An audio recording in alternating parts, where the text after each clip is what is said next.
Yeah, this deserves its own separate video because we are going to be doing a lot of reading here, my friends.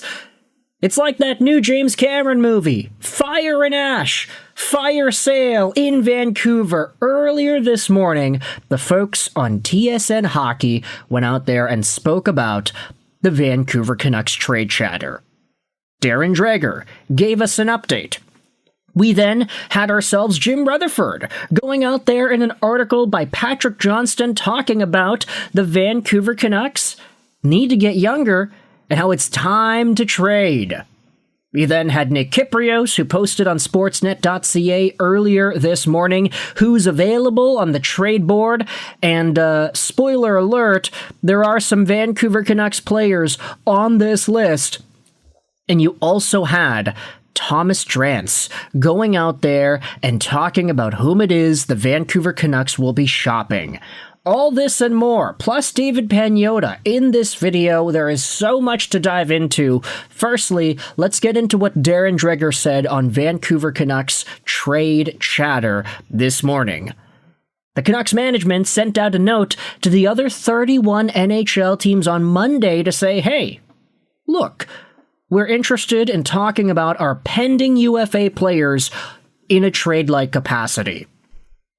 Now, you might be wondering, okay, pending UFAs, if we go over to puckpedia.com and we take a look at pending UFAs, you've got Evander, Kane, Teddy Blueger, Sherwood, Kampf, Derek Forbort. These guys are the guys at the moment. If you wanted to say Vancouver is shopping somebody, it's probably one of these names. However, it does not limit the Vancouver Canucks to only shopping those names. There could potentially be some others that are also on the block too.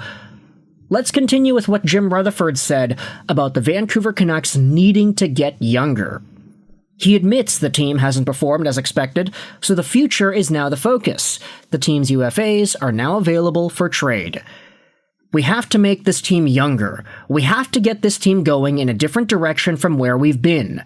The Canucks veteran president of Hockey Ops told Post Media on Tuesday morning, a day after GM Patrick Allvin let the rest of the league know that the pending UFAs are on the Canucks trade books. They're all available for trade. In other words, Sherwood, Blueger, Kane, Forbort. Rutherford has been long known to get before other teams by making trade deadline-style trades months earlier, adding veterans he believes will shore up a roster for a playoff run. So this is, in essence, him looking to flip the script, offering up players of the type who usually go at the deadline months before.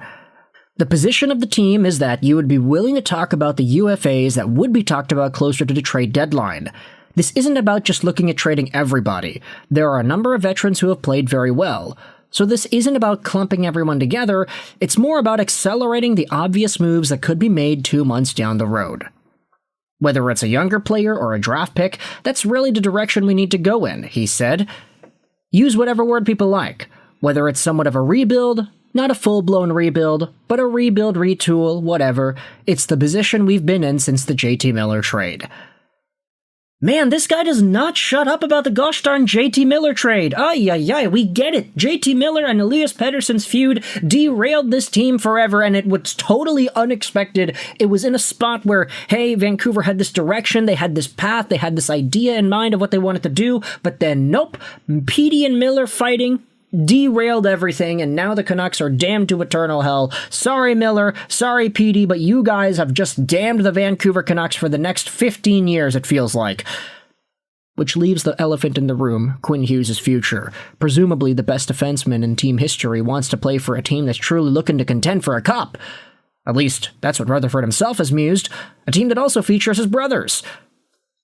I believe Quinn and his agent are aware of the direction we want to go, and they're aware of the direction they want to go. Everybody wants to play on a winning team, but there's different reasons why people make decisions, Rutherford said. We were trending in the right direction at the start of the year, and then Hedl and Blueger go down, and so we go from a position that we're admittedly said from the start of the season in training camp that we'd like to add another center, but that center has not been available. That has made it more difficult for this team.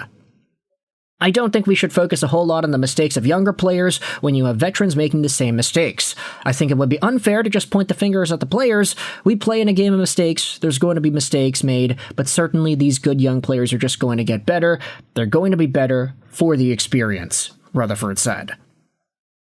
Now, yeah, obviously, these young guys are going to make mistakes, but that's the problem when there are only really young guys and other guys in the lineup. You don't have many impact guys. That's the issue with the Vancouver Canucks. It's the roster construction of the offseason that was not able to get it done, and now we're looking at a situation where Vancouver could be trading away some of these veterans, and real Kiefer is going out there on Sportsnet saying that Elias Pettersson is one of the top trade targets in the league. The Canucks are going to be a hotbed of rumors through the season, and with colleague Friedman reporting on Monday that Vancouver's listening to offers on veterans, everyone today is trying to decipher what that could mean. Well, Rutherford said, pending UFAs. Kiefer writes, though, it's hard not to think Pettersson in light of this development. Despite now having a full no-movement clause, it's been thought that if things went sour again this season for the Canucks, both the player and the team would be open for a change. Oh boy, that is a huge update, eh? If the Canucks continue to go down the path of doom and gloom, then both Petey and the team would be open to change. Nice. This wouldn't be an imminent move, as the Canucks still need to be convinced that this season has been truly lost.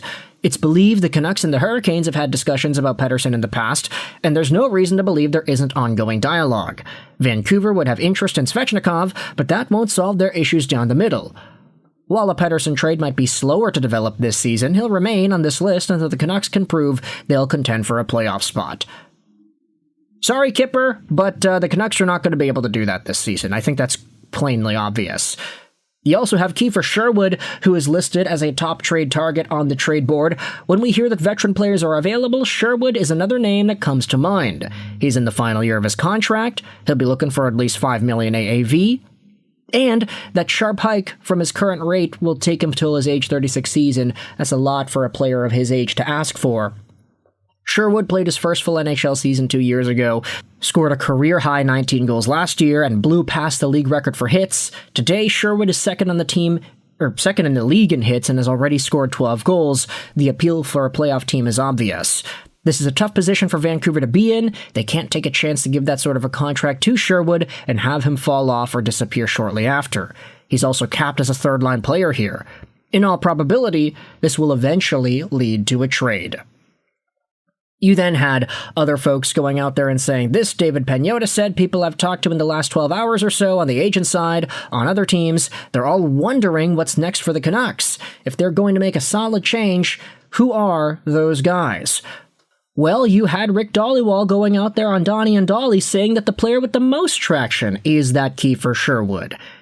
And yeah, no, Thomas Drance talked about this too. He said this on his article on The Athletic, that Blueger and Kane will be shopped. Myers may even be amongst those on the trade market. His no-move clause and family situation make him harder to trade, and he genuinely wants to play for the Canucks. And then the Canucks have also remained in contract talks with Kiefer Sherwood since the summer, but have not made progress. It's more likely they trade him.